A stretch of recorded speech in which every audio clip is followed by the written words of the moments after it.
semuanya, bertemu lagi dengan gue Niko. Jadi buat sobat semua yang kemarin belum nonton episode keduanya, ditonton dulu aja.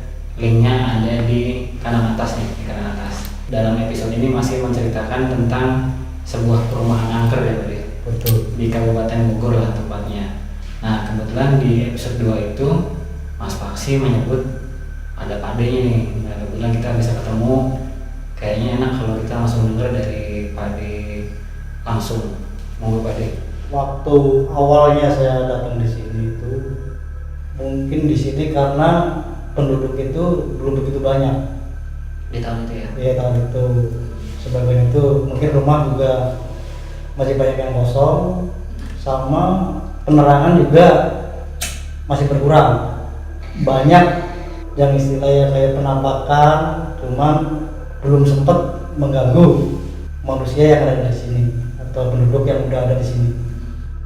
Awalnya itu saya di rumah saya sendiri itu dulu dengar asal setiap malam itu kayak ada yang keluar dari rumah. Bahkan istri saya pun pas waktu saat tidur itu bangunin, "Pak, itu ada siapa ya? Kok kayak keluar?" Saya bilang, "Pani kali mau kamar mandi." "Bukan Pak, Pani ada." Gitu. Maksudnya keluar dari rumah tetangga? Dari rumah saya. Oh, dari rumah Pade. Iya, itu keluar. Nah, waktu itu kejadiannya pas saya itu sekitar jam 1:30-an kurang lebih itu. Terus saya bangun, saya lihat di luar nggak ada siapa-siapa. Nah, istri saya langsung ke belakang. Pas dari belakang kurang berapa menit ada yang manggil dengan suara desisan, "Shh, gitu doang suaranya." Itu saya bertanya, "Pak, ada siapa ya? Ada yang aneh nih. Di belakang rumah kok kayak ada yang misis-misis ke saya." Saya bilang, "Oh udah, itu biarin aja.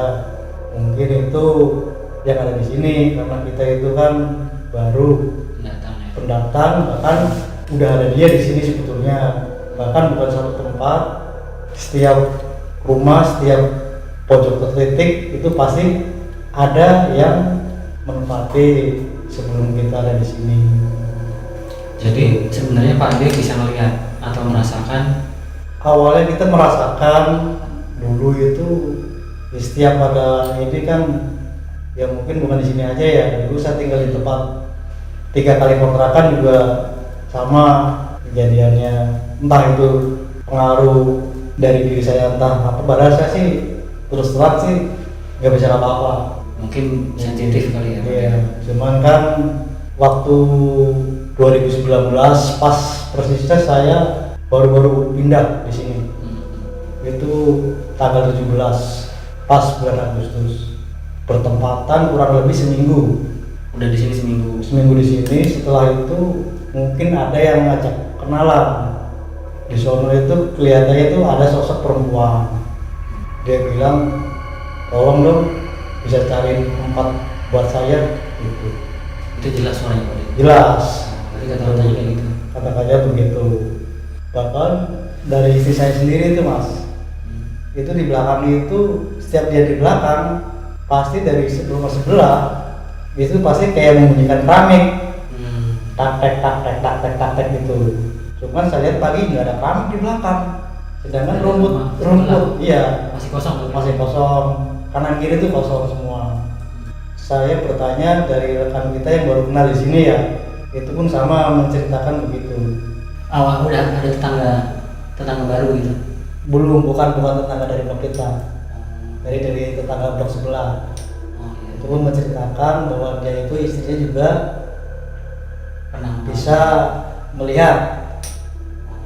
Itu dia itu ada sosok perempuan rambut panjang yang suka lewat. Berarti di Pak Ade itu sejalan itu belum ada rumah, belum ada yang dihuni? Belum. Selain Pak Ade? Belum. Jadi buat Baru 1 orang. Itu di blok blok C3A nomor 1. Buat sekedar informasi, rumahnya Pak Ade ini nggak jauh dari Fasum yang sering kita ceritain bahwa di situ banyak. Iya. Ya. Banyak di situ. Banyak yang suka nongkrong dan kadang suka lewat. Makhluk halusnya Makhluk. emang nongkrong di situ? Nongkrong di situ, makhluk halusnya. kurang lebih itu kalau yang saya pernah lihat itu ada 5. Ya kalau berbentuknya sih mungkin nanti ya macam-macam ya. Ada rekan saya juga yang sering dilihat juga di situ, bahkan pernah merasakan juga. Cuman kalau untuk 2020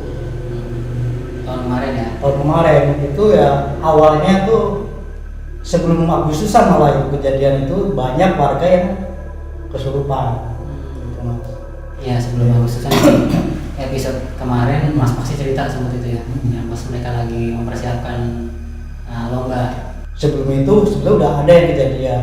Gimana? Di blog saya sendiri itu ada seorang perempuan, kejadiannya itu sekitar jam 9 kurang lah, malam habis isya. Entah kenapa kok saya jadi yang dipanggil untuk nengokin si perempuan yang kesurupan. Bahkan di situ udah banyak orang yang melihat. Di situ saya respon, saya pegang dia, saya coba untuk berinteraksi sama si makhluk yang masuk ke dia. Waktu itu sebetulnya yang masukin dia itu sosoknya itu perempuan sama laki. Itu sekaligus itu. Cuman yang perempuan udah keluar, yang lakinya nggak mau keluar. Bahkan dia keluar tapi tetap di situ. Tetap di situ, Mas, sekitar situ. Masih tetap di sekitar rumah dia. Itu. Bahkan itu saya waktu itu ada seorang ustadz lah di sini itu yang baru itu pun baru kita kenal juga. Kebetulan dia juga pas datang ke situ. Akhirnya kita berdua yang megang dia yang menangani situ perempuan itu. Akhirnya yang satu keluar sebelum mau datang itu saya udah nyoba untuk mengeluarkan yang satu. Bahkan dari orang yang ada di sekitar situ pun banyak orang melihat ada yang berkelebat putih lewat jendela gitu. Berarti itu sosok yang habis itu yang perempuannya, yang satunya itu yang sosoknya hitam itu yang susah. Akhirnya ada seorang Pak Ustadz lah, itu saya di sini kan, itu yang baru kita kenal juga. Itu dia mengeluarkan yang itu, yang hitam, membantu mengeluarkan. Akhirnya keluar, cuman dia masih di posisi sini di rumahnya si perempuan itu. Iya, si korban tadi. Korban. Udah begitu si perempuan itu langsung di ruqyah. Dulunya mungkin pernah ada bawaan dari dirinya dia sendiri, entah itu dari mana saya nggak tahu. Tapi dari auranya kelihatan dia membawa dari luar. Waktu kesurupan tuh perempuan tuh ngapain aja? Ngomong atau apa? Ngomong, bahkan itu berinteraksinya itu ngajak berantem. Berarti merasa terganggu. Ya. Mungkin dari kepribadian si perempuan itu ya. Sebetulnya orang kesurupan itu sih dari pikiran dia sendiri, Mas, sebetulnya. Dan dia pikiran kosong, dia memikirin sesuatu tanpa dia sadarin, dia mau sama pikiran, barulah yang ada di situ pasti akan masuk. Dia itu kayak ibaratnya, wah kesempatan nih, ini manusia pikirannya nggak ada, wah gue masukin untuk wadah dia di situ, untuk wadah dia, untuk dia berinteraksi. Cuman kan kalau nggak sempet ditanganin, berakibatnya fatal.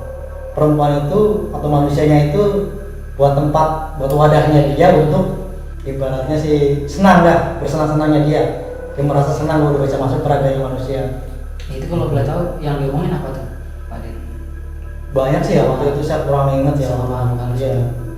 Pokoknya banyak sih, Mas. Setiap kita pegang, kita ituin, itu pasti berkata-katanya yang menantang gitu. Persis kejadiannya persis yang diceritain oleh si Mas Faksir itu waktu itu ya. Pas awal Agustus itu masih kejadiannya itu masih sekitar jam 12-an. Iya. Itu ada salah satu warga, posisinya itu di blok B lah, sedang mengadakan acara mungkin makan-makan bersama lah. Nah, salah satu dari istri mereka itu ada yang kesurupan.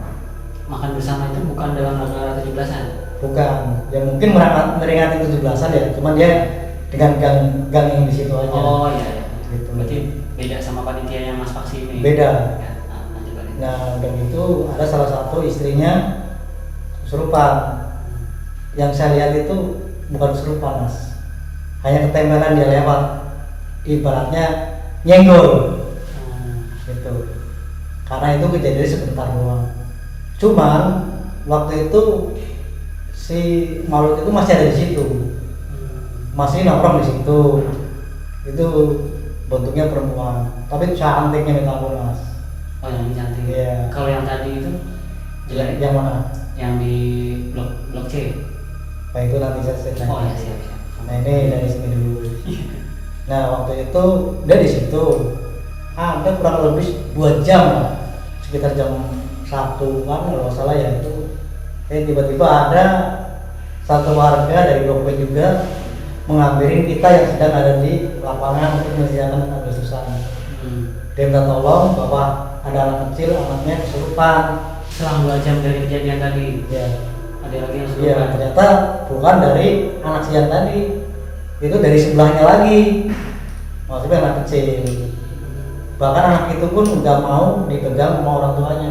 Melihat orang tuanya pun dia merasa takut. Bahkan si bapaknya dia sendiri pun deketin akan menggendong dia. Itu anak merasa takut. Ibunya pun mendekatin dia merasa takut. Bahkan anak itu teriak nangisnya sampai mata itu nggak selayaknya mata anak-anak lain, sampai kelihatan putihnya aja gitu kan. Terus kita itu sama rekan-rekan ya bergegas ke sana. Kebetulan waktu itu saya mungkin ngantongin sesuatu lah. Saya pegang anak itu, saya suruh ambil air putih aja tuh diminumin ke dia. Setelah beberapa menit anak itu meronta-ronta. Saya suruh minum, saya usapin di mukanya anak itu. Langsung anak itu berhenti. Saya panggil orang tuanya datang, langsung merangkul orang tuanya. Ternyata ada perempuan cantik yang berdiri di belakang yang menggoda dia. Saya coba ke belakang, ada teman saya juga ngikutin saya, nanyain, "Pada mau kemana? Ayo kita ke kamar sini nih." Ternyata dia berdiri di sebelah jendela. Suruh usir lah, saya usir, pergi, jangan di sini. Saya usir, udahlah, gitu. Saya usir, akhirnya dia lari ke Blok B juga masih sekitar sini, berkeliaran rutin aja mas. Di mana tempat dia pasti ya bisa ada, di sini ada. Nah itu kan di Mas Paksi kan cerita dia yang panitia Agustusan itu sempat banyak yang dengar tuh yang suara perempuan minta tolong. Itu yang tadi itu bukan? Yang pas orang-orang pada dengar minta tolong, cewek itu cewek yang waktu ngodain anak kecil itu. Mas itu ceweknya itu. Karena dia bandel, nggak mau pergi, akhirnya saya pukul.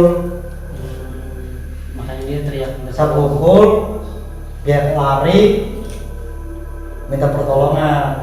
Sebetulnya dia udah ini kan, udah lari dari Blok B pindah ke tempat lain. Dia itu mendekati orang yang berkerumun. Dia itu sebetulnya tujuannya akan menggoda yang ada di situ. Cuma mungkin karena begitu ramainya orang dan pikiran orang itu sedang On semua ya? on semua, Ya. barulah dia bersuara lah minta tolong, bahkan mengejutkan semua orang lah gitu. Sempat bilang sama Paksi, udahlah nggak usah dicari-cari mas gitu kan saya waktu itu. Nggak ada kok yang minta tolong tengah malam ini orang yang berantem satu keluarga, itu nggak ada.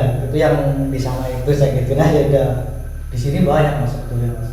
Kalau untuk makhluk itu bukan satu macam, bahkan pocong pun di sini ada. Gitu.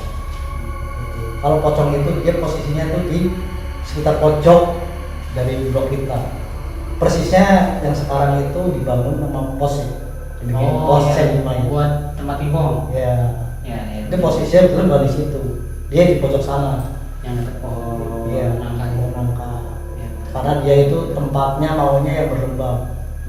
Terus kalau yang mungkin dengar ya, kalau di sini tuh ada sosok yang hitam gede gitu ya mas. Itu sebetulnya yang lebih ganas dia itu mas di sini. Dia tempatnya sih juga ada ya di daerah pojok blok P. Yang di situ lapangan. Iya. Cuman ada juga yang di depan pos 2, letaknya di dekat ada pohon apa di situ ya. Itu di pos depan ada mas satu. Tapi beda sama yang di pojok Beda, lagi. Itu hitam juga berarti. Hitam. Enggak, sama. Sosoknya sama, cuma dia berbeda tempat. iya. Kadang di situ, kadang di yang dilihat Mas Paksi itu, yang dia melambai pocong itu, tempatnya emang pocongnya bukan di posisi Mas Paksi lihat tapi ya, tapi di pohon yang apa? Ada di situ. Kalau dia itu mau rutenya sih mungkin kalau orang yang ya kata orang Jawa bilang tuh kawangan ya. Kawangan itu yang bisa melihat makhluk halus lah. Dari pojok ketemu pojok, dia jalur rutenya itu sama. Rutenya itu, yang mungkin dari blok kita ada gangnya. Itu kadang lewat situ, lewat di gang situ.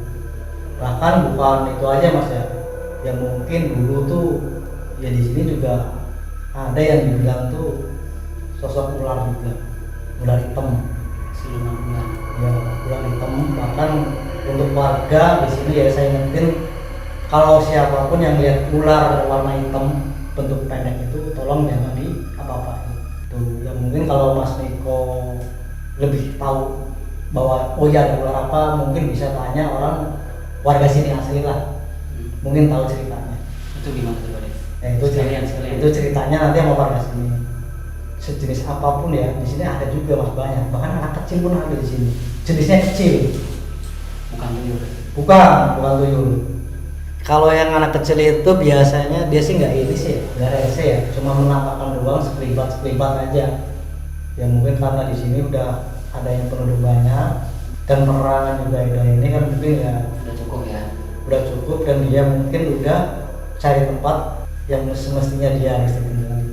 Jadi intinya dulu waktu sini masih sepi, mereka masih banyak. Terus berangsur-angsur ditempati sama kita. Mereka intinya nyari tempat baru gitu. Nyari tempat baru. Karena kita itu ya kalau dibilang duluan ya, mungkin duluan dia Mas yang di sini. Nah kalau itu yang blok C itu Pak deh, yang pasuk itu yang ada pinggir luarnya mantap. Pasuk blok C. Ya, yang itu. Nah kalau itu ceritanya rumit Mas. Itu saya di situ yang ada di situ ya. Itu pun saya sempat diberantemin Mas waktu itu. Mungkin ada mimpi Mas yang belum ada mimpi itu. Saya itu ditarik-tarik sama dua makhluk ya. Itu jenisnya hitam. Entah kenapa tiba-tiba itu di situ ada seorang anak Tuhan ya. Itu ngambilin saya itu. Yang nolong saya waktu itu di situ. Dia datang akhirnya yang pegangin saya. Akhirnya kabur, yang dua ini kabur. Dan dua itu kabur. Di situ ada sosok orang tua lah. Setelah di situ nggak tahu siapa, saya nggak tahu. Mungkin nanti rekan saya yang menceritakan, yang merasakan dan menceritakan nanti selanjutnya. Cuman kalau untuk di Hook itu kan ada pemakaman warga ya, pemakaman pribadi lah istilahnya. Tapi posisinya kan di luar. Cuman zaman waktu itu tahun berapa ya? 2020 lah, 2020. Ya itu sih sosok apapun di situ kayak buat SM dulu. Bahkan ada yang tempat kumpulnya. Bahkan ada yang mukanya cuma separuhnya bagus, separuhnya buruk juga ada di situ dulu. Cuman saya kan lihat itu kan saya kan nggak mau cerita ke orang-orang istilahnya itu. Takutnya kan berpikiran orang kan berbeda-beda Mas. Ada yang percaya, ada yang enggak. Cuma kalau saya percaya ada yang makhluk. Karena itu cerita Allah SWT ada. Kalau kita coba simpulin Pak ya, berarti emang cukup banyak dulunya makhluk halus yang ada di perumahan kita ini ya. Banyak. Nah, terus tapi berangsur-angsur berkurang. Sekarang berkurang. Tapi masih ada ya Pak. Kalau untuk berkurang sih enggak ya sebetulnya ya. Kalau menurut pikiran saya Mas, sebetulnya sih ada. Cuma dia tuh udah beradaptasi dengan manusia. Gitu. Jadi dia istilahnya udah gak kaget lagi. Jadi pertama itu yang tadinya dia bisa buat semayam dia, tiba-tiba wah ada manusia yang datang terus ditempatin gitu aja. Orang mungkin dari rekan kita yang dari blok manapun mungkin sekarang juga masih ada yang melihat dan ada yang merasakan. Apalagi beberapa tempat yang tadinya sepi, gelap, sekarang kita kasih penerangan. Terus teman-teman juga bikin pos juga gitu. Nah itu keramaian manusia itu semakin banyak, semakin dia itu berpindah tempat sebetulnya Mas. Tanpa nggak usah harus dipindahkan, dia akan berpindah tempat sendiri. Itu aja sobat semua, terima kasih telah nonton sampai habis. Jangan lupa subscribe, yang belum subscribe. Yang punya pengalaman serupa juga silahkan komen di bawah. Sampai jumpa.